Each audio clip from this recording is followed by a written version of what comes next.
My world shattered the moment I overheard my wife's chilling words. If he's innocent, he shouldn't mind being followed. She was hiring a private investigator to spy on me. Little did she know that sentence would become her undoing, leading to the most explosive family reunion anyone had ever witnessed. Just 3 weeks ago, my life felt normal.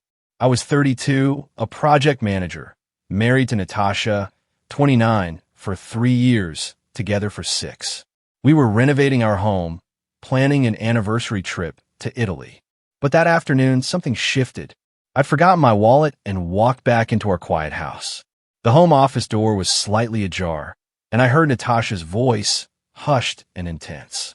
"Yes, I want the full surveillance package," she was saying. "Work hours, lunch breaks, after work, everything." My blood ran cold.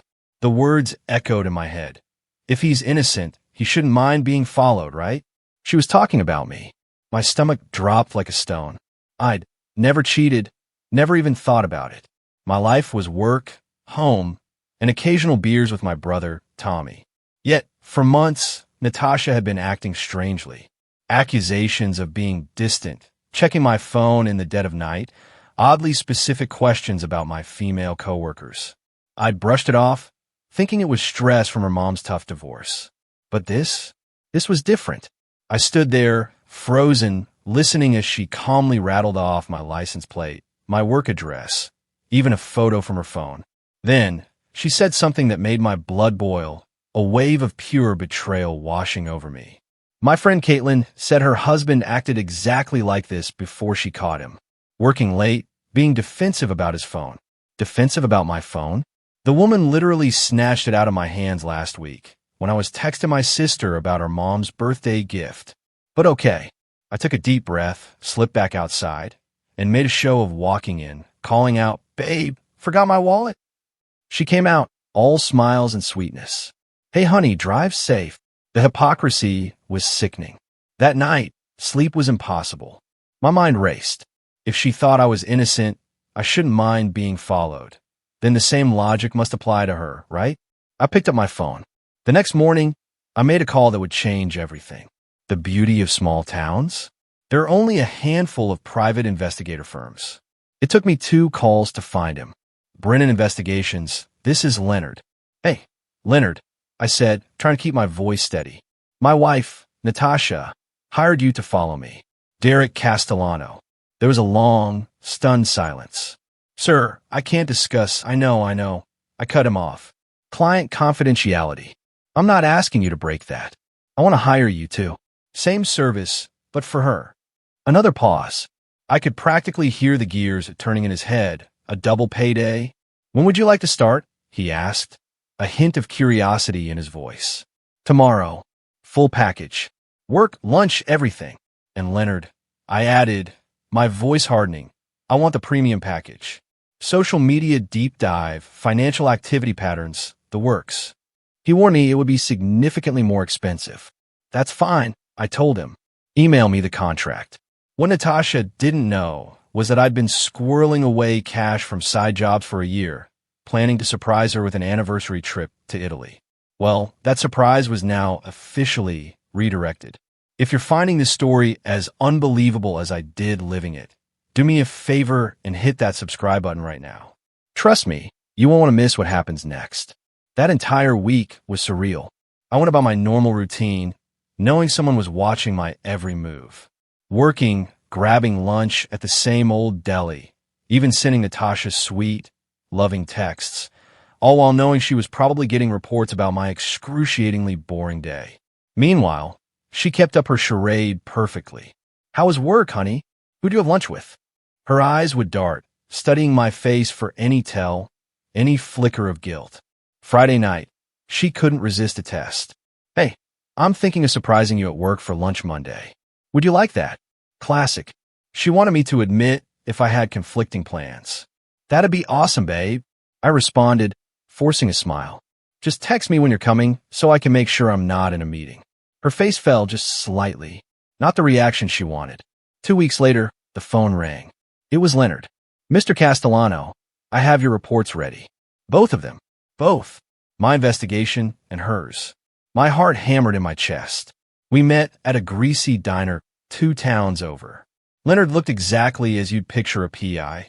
Rumpled suit, tired eyes, a bottomless coffee cup. He slid 2 folders across the table. "This one's yours," he said, pushing a slim file. "Pretty straightforward. Work, lunch, home.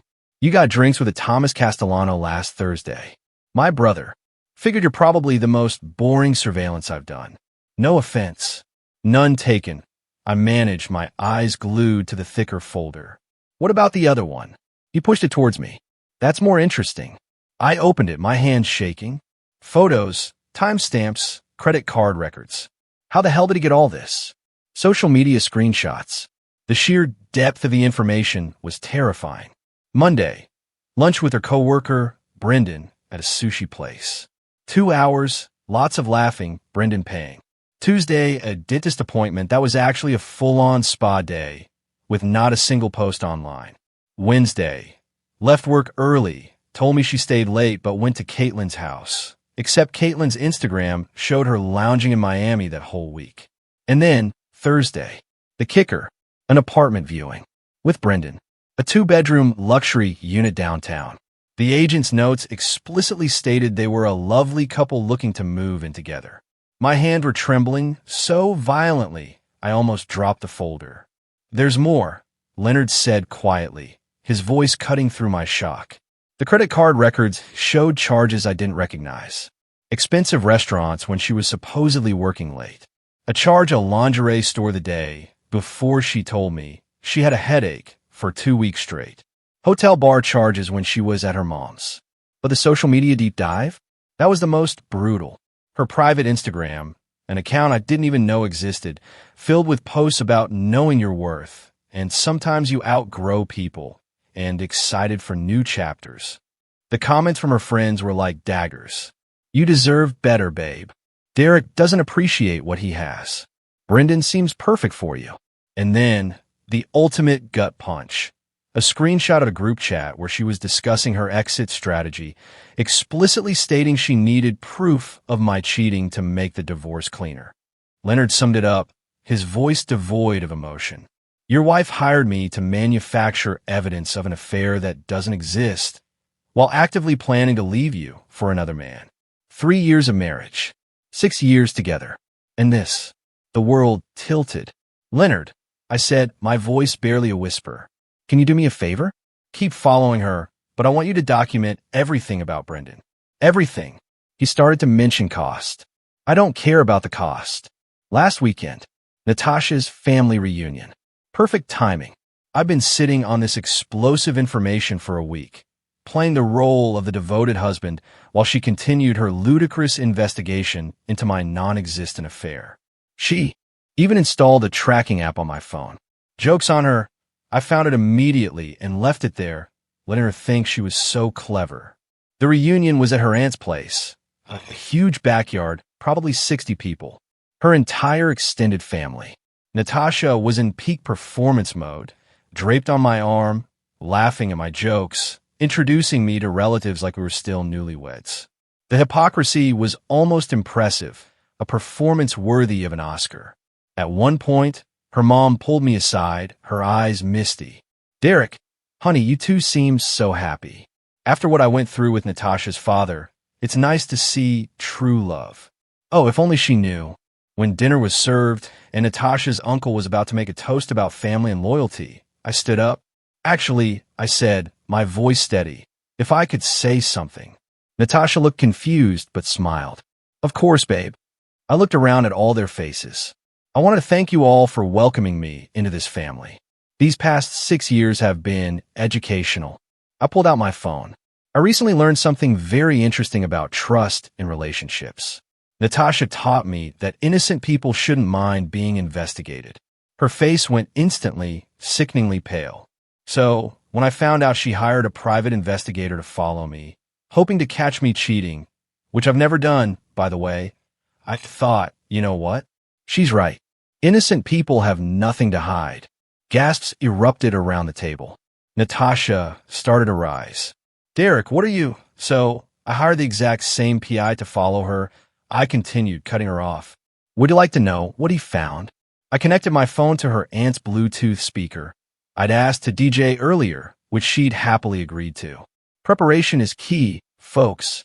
First, I played the recording Leonard had legally obtained of her call to him. Her voice, clear and cold, filled the backyard.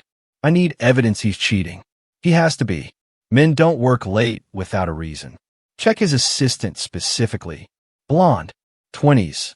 Her dad shot to his feet. What the hell is this? Wait, there's more, I said, my voice dangerously calm. I pulled up the photos on her aunt's smart TV. Again, I'd asked to set up a slideshow earlier. The screen lit up.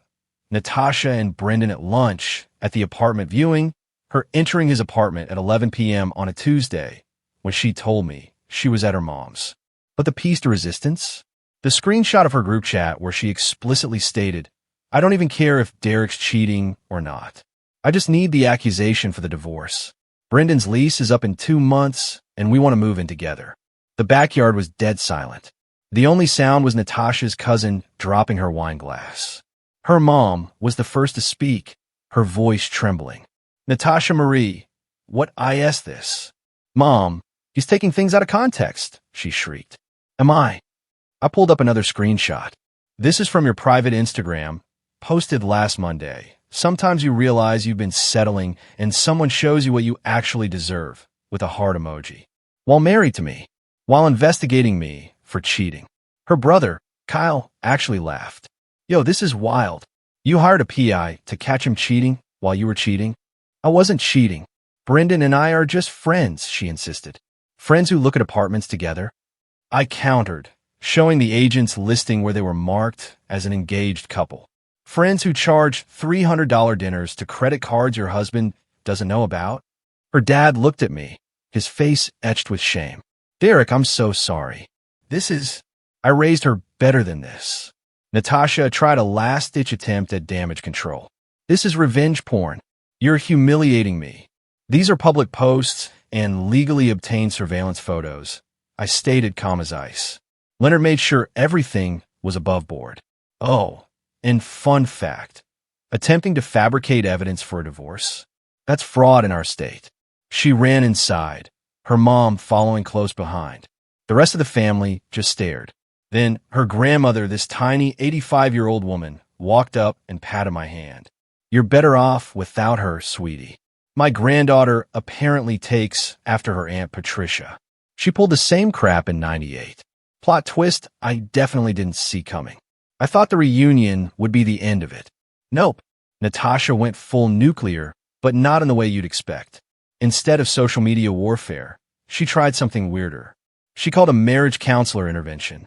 I got home from work Monday to find Natasha, her mom, Brendan, the sheer audacity, and some woman I'd never met, all sitting in my living room. Derek, please sit. This is Dr. Morrison. She specializes in marriage crisis intervention. I stayed standing. The dude you're cheating with is at our marriage intervention, I deadpanned. Brendan's here as a friend. Natasha insisted. A friend you're apartment hunting with?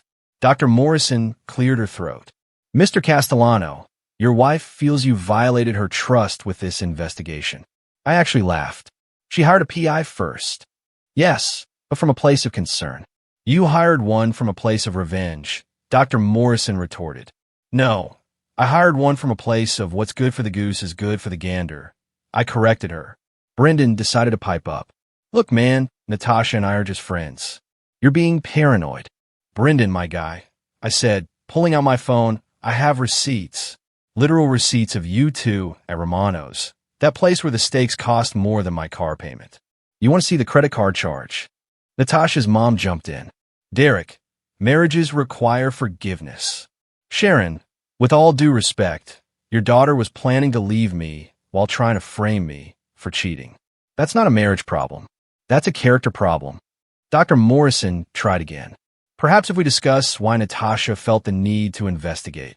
I pulled out my phone and showed her the screenshots. She felt the need because she was projecting. Classic cheater behavior. Assume your partner is doing what you're doing.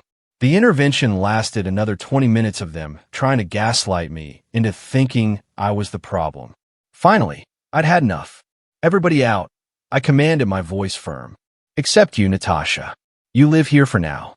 They left, but not before Brendan, with shocking nerve, tried to shake my hand. I just stared at it until he awkwardly pulled it back. That night, Natasha tried a different approach. Tears. Apologies. She even tried to initiate intimacy. When that didn't work, she switched to anger. You ruined my relationship with my family. No, I stated, looking her dead in the eye. You did that when you decided to investigate your faithful husband while planning to leave him for Brendan. We're just friends, she insisted again. Cool. Then you won't mind that I forwarded everything to his girlfriend? Her face went stark white. Brendan has a girlfriend? Actually, Jessica. Lovely woman. Very understanding. Just kidding.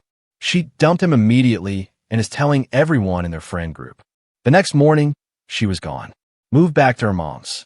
Left a note saying I was psychotic. And she feared for my safety. Perfect. Made the divorce easier.